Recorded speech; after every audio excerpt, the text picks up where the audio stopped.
Practical number 4 है aggregate function and calculated fields. तो इसका पार्ट 2 में हम करने वाले हैं यूज कैलकुलेटेड फील्ड्स। तो इसमें हम कैलकुलेटेड फील्ड्स को क्रिएट कैसे करना है और इसका यूज क्या है वो हम देखने वाले हैं।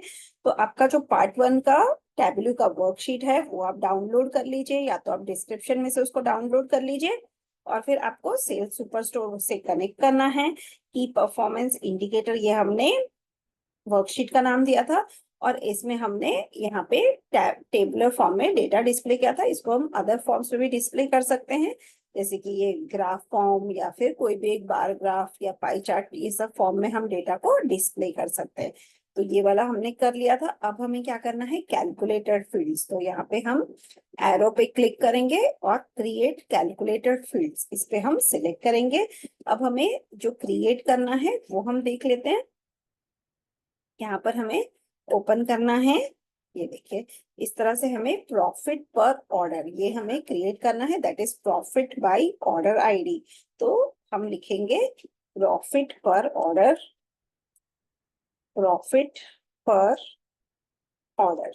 अब इसमें हमें फॉर्मूला लिखना है, sum within bracket, within bracket हमें लिखना है प्रॉफिट। तो यहाँ से आप डायरेक्टली प्रॉफिट को सिलेक्ट कर लीजिए, ब्रैकेट क्लोज कर लीजिए। इसके बाद आपको लिखना है काउंट डी, ये फॉर्मूला सिलेक्ट करना है, और इसके अंदर आपको लिखना है ऑर्डर,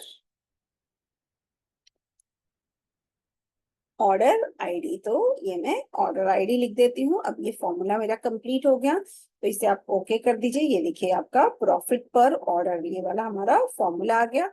अब इसे हम ड्रैग करके यहाँ पे डिस्प्ले भी कर सकते हैं। तो पर ऑर्डर हमारा कितना प्रॉफिट है वो डिस्प्ले हो रहा है फॉर ईच रीजन। वैसे ही हम दूसरा कैलकुलेटर फील्ड क्रिएट करेंगे। यहाँ पर हम फिर से सिलेक्ट करते हैं क्रिएट कैलकुलेटेड कॉलम, और हम यहाँ पे ले लेते हैं सेल्स पर कस्टमर। तो इसको आप नाम दे दीजिए सेल्स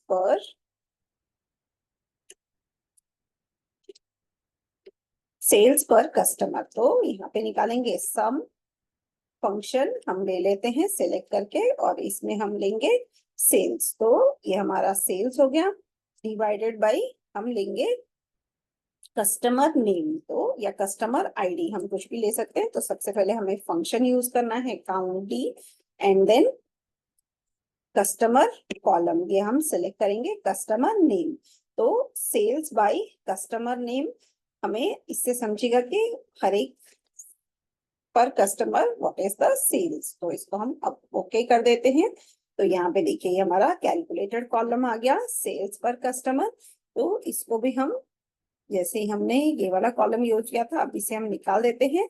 अब हम सेल्स पर कस्टमर इसको ड्रैग करके रोज में रख देते हैं। तो यहाँ पे देखिए फॉर ईच रीजन हमारा सेल्स पर कस्टमर कितना है वो डिस्प्ले हो रहा है। So I hope this calculator column practical was interesting. Thank you.